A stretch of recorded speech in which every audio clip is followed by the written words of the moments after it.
নিম্ন আদালত তার রায়ে যে ফাইন্ডিংস দিয়েছেন, যে ভিত্তি স্থাপন করেছেন, সেখানে ওনারা কোনো ইন্টারফারেন্সের মতো সুযোগ পাননি। এটাই পর্যায়ে পুরো রায়টা 20 জনের নিম্ন আদালত ফাঁসি দিয়েছিলেন, 5 জনের যাবজ্জীবন দিয়েছিলেন এবং সেটা বহাল আছে। এইটা আপিলের প্রক্রিয়া, তো আপিল ফাইল হবে। আপিল ফাইল হওয়ার পরে এটা ম্যাটার অফ রাইট, ডেথ রেফারেন্সে আপিলটা আর সিপি করতে হবে না, এটা ম্যাটার অফ রাইট আসামি পক্ষে। আপিল ফাইল করুক, তারপরে আমরা প্রক্রিয়া কিভাবে আছে আইনগতভাবে আমরা দেখব। আদালত রায়টা রিলিজ করলে তখন আমরা নকল তুলব, আমরা আমাদেরটা তুলব, তারা তাদেরটা তুলে নিয়ে করবেন। আইনি যে প্রক্রিয়া আছে, আমরা তাদের আইনগত সমস্ত অধিকার নিশ্চিত করতে চাই।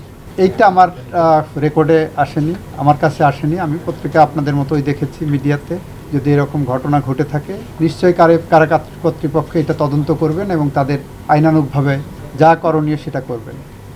আর উনি যেদিন ধরা পড়বেন সেদিন থেকেই ওনার সমস্ত অধিকার যেটা আছে সেইটা দিয়েই আমরা আইনিভাবে পদক্ষেপ নেব। আমরা এই বিষয়ে এখন পর্যন্ত কোনো পাইনি, এটা নিয়ে কোনো কথা মন্তব্য এখন করবো না, যেহেতু হাইকোর্টের রায় এখন আমাদের সামনে আসেনি। মাও সেতুংয়ের মতো যদি বলতে হয়, কোনো মৃত্যু থাই পাহাড়ের মতো ভারী, কোনো মৃত্যু পাখির পালকের মতো হালকা। আবরার ফাহাদের মৃত্যু আমাদের জাতীয় জীবনে থাই পাহাড়ের মতো ভারী হয়ে আছে। আবরার ফাহাদের মৃত্যু গোটা জাতির মূল্যবোধের শিকড়ে নাড়া দিয়েছে। আবরার ফাহাদের মৃত্যু এক্সপোজ করেছে যে রাজনৈতিক ফ্যাসিজম কিভাবে দিনে দিনে বাড়তে পারে। একই সাথে আবরার ফাহাদের মৃত্যু আমাদেরকে প্রতিষ্ঠা করে দিয়ে গেছে যে ফ্যাসিজম যত শক্তিশালী হোক, মানুষের মনুষ্যত্ববোধ কখনো কখনো জেগে উঠলে সমস্ত ফ্যাসিজমকে তুমড়ে মুচড়ে ভেঙে দিতে পারে। এবং সাধারণ জনগণের এই যে প্রতিক্রিয়া ছিল, সেই প্রতিক্রিয়ার কারণেই আবরার ফাহাদের এই হত্যাকাণ্ডের বিচার নিশ্চিত হয়েছে। আপনারাই বলবেন, আমি তো মনে করি আবরার ফাহাদের মৃত্যুর যে প্রতিক্রিয়া, সেই ঘটনার পরে শিক্ষা প্রতিষ্ঠানে এই বিভৎস চিত্র আর আমরা খুব বেশি দেখি নাই।